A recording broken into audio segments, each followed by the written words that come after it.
Hello, and welcome to another edition of WTF Just Happened Today, your essential guide to making the news make sense.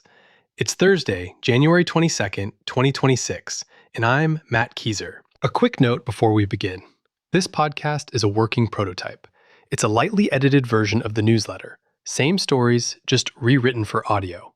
And while this edition was written and edited by me, it's narrated using an AI clone of my voice. Let me know what you think at wtfjht.com/feedback. Okay, here's what just happened today. First up, an internal ICE memo authorized immigration officers to forcibly enter a person's home to arrest someone with a final order of removal using only an administrative warrant. The May 2025 document told officers to knock and identify themselves, give occupants a reasonable chance to act lawfully, and then use a necessary and reasonable amount of force if refused entry. The memo said DHS counsel claimed the practice consistent with the Fourth Amendment and immigration law, but it cited no case law. Next, House Democrats helped Republicans pass a Homeland Security funding bill that included $10 billion for ICE. The bill added $20 million for body cameras, and it mandated additional training and oversight, but it rejected Democratic demands to block ICE from detaining or deporting U.S. citizens, restrict raids at sensitive locations like schools and hospitals, and impose stricter limits on use of force.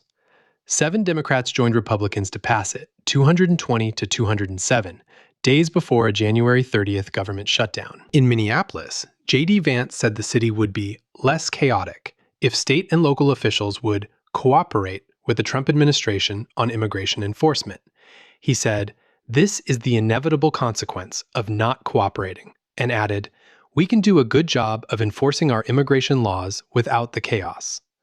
At the same time, a school district just north of Minneapolis said ICE agents detained 4 of its students in recent weeks, including a 5-year-old taken after his father was arrested, an account DHS disputed. The boy and his father are being held together at a family detention facility in Texas. Meanwhile, the Trump administration ordered federal agencies to review funding sent to 14 Democratic-led states and Washington, D.C. The Office of Management and Budget memo called it a data-gathering exercise to reduce the improper and fraudulent use of federal funds. Agencies were told to report back by January 28th, days before Trump said he planned to cut off funding to states and cities with so-called sanctuary policies. In foreign policy news, no written documentation memorializing Trump's verbal framework deal with NATO about Greenland exists, and Greenland Prime Minister Jens Frederik Nielsen said he hadn't been told what was concrete, but said sovereignty and territorial integrity were red lines. Danish Prime Minister Mette Frederiksen said ceding territory was non-negotiable, and any path had to respect international law and respects sovereignty.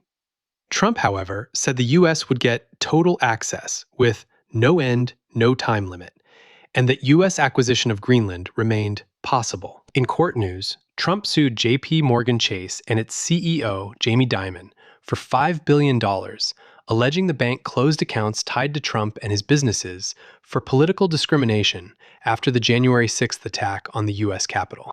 Meanwhile, former special counsel Jack Smith testified publicly before the House Judiciary Committee, saying his investigation produced proof beyond a reasonable doubt that Trump engaged in criminal activity and that no one should be above the law in our country. Smith said Trump was, by a large measure, the most culpable and most responsible person for efforts to overturn the 2020 election, and that the January 6th attack does not happen without him. Smith said Trump sought to exploit the violence and warned that failing to hold powerful figures accountable can be catastrophic for the rule of law. And finally, a New York Times poll found 49% of voters said the country was worse off than a year ago, and 56% disapproved of Trump's overall job performance. Meanwhile, Trump said he was expanding his defamation lawsuit against the New York Times after the unfavorable public opinion poll. He called the survey fake and accused the paper of publishing knowingly false polls. That's all for now. You can find the full edition and all the cited sources at WTFJHT.com. And if you have a minute, help me improve this. wtfjht.com/feedback. Thanks for listening. I'm Matt Kieser, and I'm glad you're here.